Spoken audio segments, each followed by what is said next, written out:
The Game of Life podcast coming at you, where we bring to you the behind-the-scenes lives of NBA players, business-savvy entrepreneurs, and top-level performers in all fields of personal development. The podcast that helps you become the best version of you. The Game of Life, David Nurse. Here we go.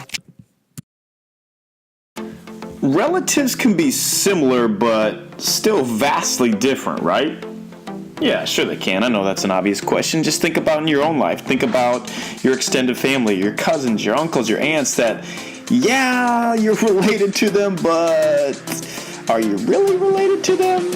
And right now, I know you're probably thinking of that favorite cousin that you have so much in common with, but at the same time, aren't you so grateful that you don't actually live where they live or live smack dab in the middle of the nowhere Midwest? In my case, how can we be so close, even when we're related by blood, but so different? What is the fine line separating the stranded DNA that made us look alike in relation, but on complete opposite ends of the spectrum in our life situations? Have you ever thought of that? Yeah, it's a great question. I do say so myself. And one that can make all the difference in how you look at two mindset shift powerhouse cousins themselves. The powerhouse shift mindsets of excitement and anxious. Say each word out loud. When you say excitement, you automatically smile inside and your whole body is filling up with joy. Excitement, something that you're looking forward to. The first thing that comes to your mind will be maybe an upcoming vacation or seeing family or some kind of just big event that you have. A great steak dinner that's coming your way later this week. Or shoot, maybe even something small like the freshly baked cinnamon rolls or hot off the press Cinnabon. But it's excitement, something that makes you smile inside. Now say the word anxious out loud. What comes to your mind? An upcoming important business meeting that you have? The uncertainty of how you're going to pay for next month's water bill? The fear of your young kids growing up in a world where anything could happen to them completely out of your control? These two words are very similar, but yet couldn't be further from the same. To be excited is to be anxious. To be anxious is to be excited. But how do you separate the two? How do you pull them apart? And how do you drastically let the first part of the mindset shift cousinhood, excitement, outweigh its evil, always lurking around the corner other half, anxious? That's the million-dollar question. And literally the key to living every day with either ultimate joy or ultimate uneasiness.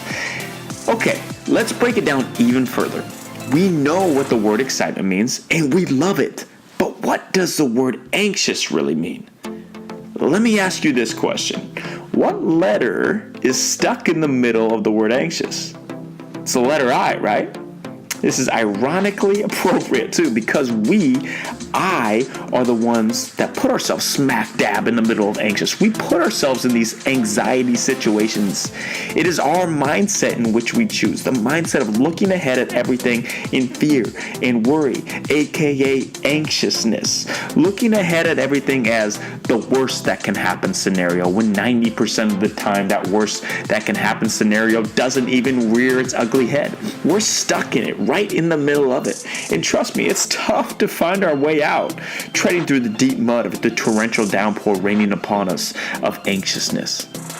Okay, now let's look ahead to the end of the word. What are the last two letters in the word anxious? Us. That's exactly right, the word us. In the middle of it, we are alone. We are completely by ourselves on the island of I. But in order to get ourselves through it, whatever it might be in our lives that is causing us to be anxious, we must go through it together, the us, creating the knowledge of we don't have to go through anything alone. We have each other. And that knowledge right there, that's exciting. Alone, we are broken and lost. Together, in community, we are filled. And that's the 1% mindset shift. You have to ask yourself this question.